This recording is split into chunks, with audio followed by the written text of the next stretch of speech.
شیطان الرجیم بسم الله الرحمن الرحیم. زما محترمو، الله رب العزت احکامات مونږ او تاسو ټولو باندې فرض دي او الله رب العزت مونږ تاسو ته ډېر آسان دین را کړی دی. قرآن کې الله خپله فرمایي لا اکراه فی الدین، په دین کې جبر نشته، په دین کې زبردستی نشته. مونږ ته الله پاک په سفر کې مونځ چې کوم دی د څلورو نه 2 رکعاته کړی دی.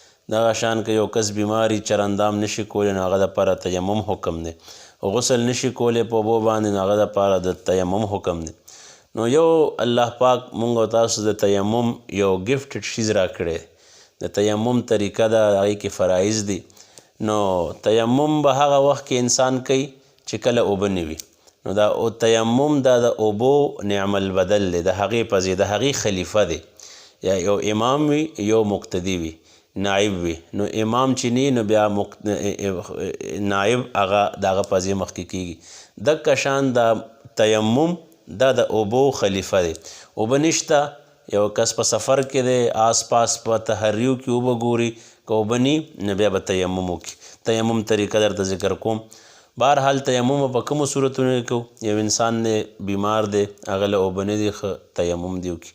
یا یو انسان دی هغه اوبه نشي حاصلولی، اوبو ځای کې مار دی، لړم دی، یا مثال دشمن خطره د مخکې زمانه کې به داسې و نو هغه دپاره د تیمم حکم دی. یا یو انسان دی بور شته خو بجلی نشته، و په څه باندې راوباسي نو بیا هم تیمم کولی شي. یا مثال یو انسان دی که غسل کوي یا چرندام کوي نو بیا هغه بیماری نور هم زیاتیږي، نو هغه دپاره شریعت حکم دی چې فإن لم تجدوا ماء فتیمموا صعیدا، یا خو به بالکل نشته یا شته خو ستا دپاره اوبه ښه نه دي، نو لهذا ته بیا هم تیمم وکړه. نو دا تیمم الله پاک د امت ته ډېر یو آسان عمل ورکړی او د انسانانو عذر ختم کړی چې بھائی هر حال کې مونځ د دې د پرېښودو هېڅ قسمه گنجایش نشته. نو لهذا د تیمم کې 2 فرض دي. یو 2 ضربه وال، ضرب وی عام چونکې د ضربه یضرب دا خو د عربی لفظ دی، عام خلک په دې ډېر نه پوهېږي. ضرب وهلو ته وایي، ځمکه وهل. نو یو دا فرض دي 2، دا دواړو په یو کې حساب دی. او یو نیت کول.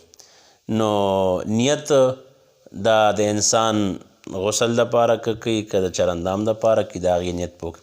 او طریقې سمپل ده. تیمم به وهې په څه باندې؟ عام څادر باندې، عام بستره باندې چې کوم کې ګرد و غبار وي، او عام لوټه باندې، دیوال باندې دا تیمم والی شي. د خپل کور په فوم باندې، کمبل باندې، په خپل بنیندې وویستو، هغې باندې دغه شان مختلف شیزونه دي. خو معزز شیزونه باندې مثال د قرآن مصحف شو، یا مثال جومات دیوال شو، قبر شو، په دې شیزونه باندې تیمم نه کېږي. البته یو کس د جنازې له لاړو او هلته اوبه نشته یا شته، خو دې که چرندام کوي نو دې نه جنازه د نه مونځي، نو لهذا یو طرف ته د قبر نه علاوه آس پاس یو طرف ته تیمم ووایي، جنازه کې شریک شي. نو د تیمم طریقه دا ده چې 2 ضربه وال. اول ضرب به ووهي، ټیک شو، دا یو ضرب دی ووالو. دا څه دپاره؟ دا د مخ دپاره.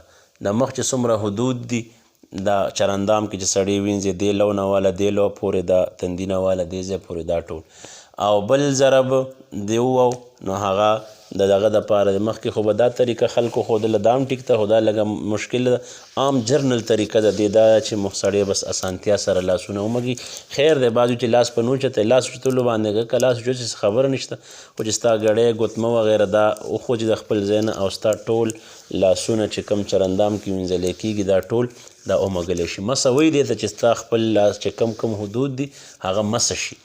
نو لهذا دا د غسل دا د تیمم طریقه ده.